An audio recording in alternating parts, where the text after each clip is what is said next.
And class fourth chapter number 14। Chapter का नाम है वीर अभिमन्यु। ठीक है, तो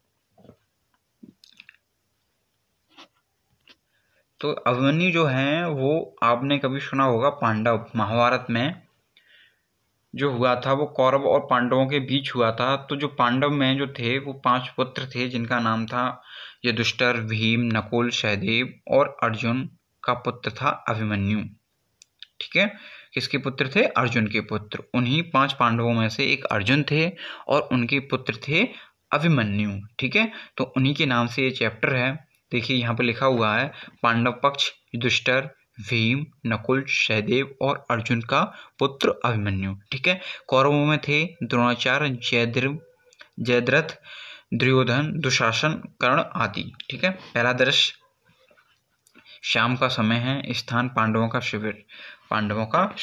शिविर में युधिष्ठिर, भीम, नकुल और सहदेव बैठे वार्तालाप कर रहे हैं। अभिमन्यु प्रवेश करते हैं, यानी कि आते हैं। अभिमन्यु: महाराज की जय हो।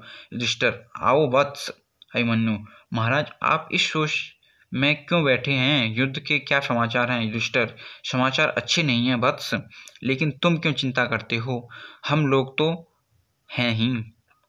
अभिमन्यु कहते हैं मुझे भी बताइए। तो युधिष्ठिर कहते हैं यह तो तुम जानते ही हो कि अभी तक हमारी जीत हो रही थी। कौरवों के बहुत से वीर मारे जा चुके हैं, किंतु आज जब अर्जुन यहाँ नहीं है तब कौरवों का चक्रव्यूह की रचना की है और हमें युद्ध के लिए ललकारा है। तो अभिमन्यु बोलते हैं तो आप इस बारे में इतने चिंतित क्यों हो? भीम कह रहे हैं क्या इसमें चिंता करने की बात नहीं है? अभिमन्यु: नहीं तात, आपको चिंता करने की आवश्यकता नहीं है। युधिष्ठिर: बस तुम नहीं जानते हो कि चक्रव्यूह को तोड़ना कितना कठिन है।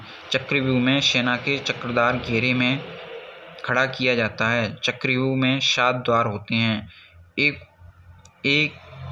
होते हैं और हर एक द्वार को तोड़ने की एक विशेष विधि होती है। तुम्हारे पिता अर्जुन तो चक्रव्यूह तोड़ना जानते थे, परंतु हम में से कोई भी चक्रव्यूह तोड़ना नहीं जानता। यदि कल हम चक्रव्यूह की लड़ाई में नहीं जाते तो इसे हमारी हार माना जाएगा। यही हमारी चिंता का कारण है। Next page.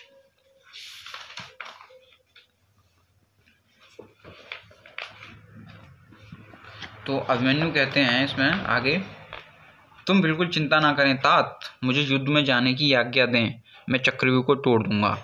ठीक है, अब युधिष्ठिर कहते हैं तुम चक्रव्यूह कैसे तोड़ सकोगे वत्स, तुम तो चक्रव्यूह तोड़ना जानते ही नहीं। अभिमन्यु: मैं चक्रव्यूह तोड़ना जानता हूँ तात। युधिष्ठिर आश्चर्य से: यह तुम क्या कह रहे हो? तुमने चक्रव्यूह तोड़ने की विद्या कब सीखी? अभिमन्यु: यह बहुत पुरानी बात है तात। एक बार पिताजी ने माँ के चक्रव्यूह तोड़ने का वर्णन किया था। उस समय मैं माँ के पेट में था और तभी मैंने चक्रव्यूह तोड़ने का वर्णन सुना। उसी समय से मैं इस विद्या को जानता हूँ। केवल चक्रव्यूह से निकलना नहीं जानता, क्योंकि जब अंतिम द्वार को तोड़ने का वर्णन आया तभी माँ को नींद आ गई और उसे सोता देखकर पिताजी ने वर्णन बंद कर दिया। भीम गरजकर जोश में अपनी गर्दन हिलाते हुए: अंतिम द्वार को तो मैं अपनी गदा से ही तोड़ दूंगा।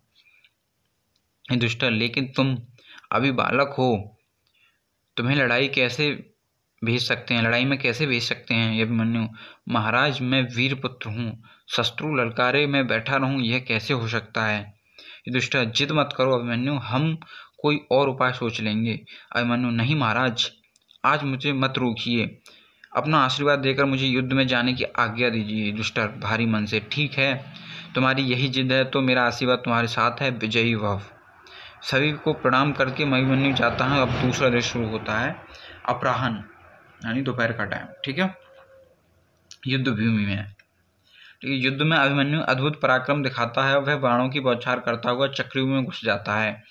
भीम आदि पांडव भी चक्रव्यूह के भीतर नहीं घुस पाते। अभिमन्यु की वीरता देखकर कौरवों में खलबली मच गई।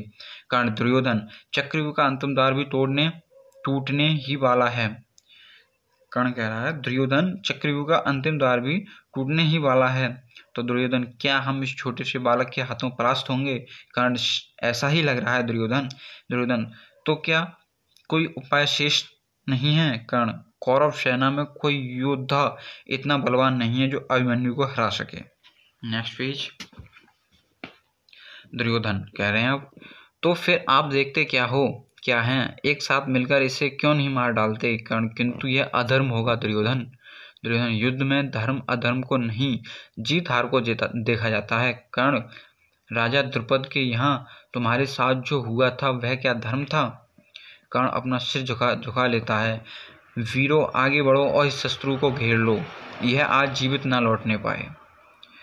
सातों महारथी मिलकर अभिमन्यु को घेर लेते हैं और उस पर चारों ओर से बाणों की बौछार करने लगते हैं। अभिमन्यु सारथी मारा जाता है, रथ टूट जाता है और वह निहत्था हो जाता है। आगे है अभिमन्यु द्रोणाचार्य से, गुरुवर, आपके रहते हुए कैसी लड़ाई हो रही है जिसमें निहत्थे पर वार होता है और आप कुछ कहते क्यों नहीं? द्रोणाचार्य, कुछ नहीं कहते। उनका सिर लज्जा से झुक जाता है।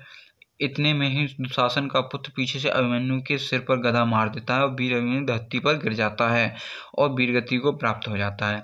नेपथ्य से आवाज आती है, वीर अभिमन्यु की जय हो।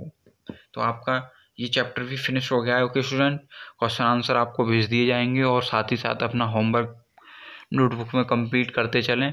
ओके स्टूडेंट, जिससे आपको एग्जाम टाइम पर और नोटबुक चेक कराने के टाइम पर कोई प्रॉब्लम ना हो।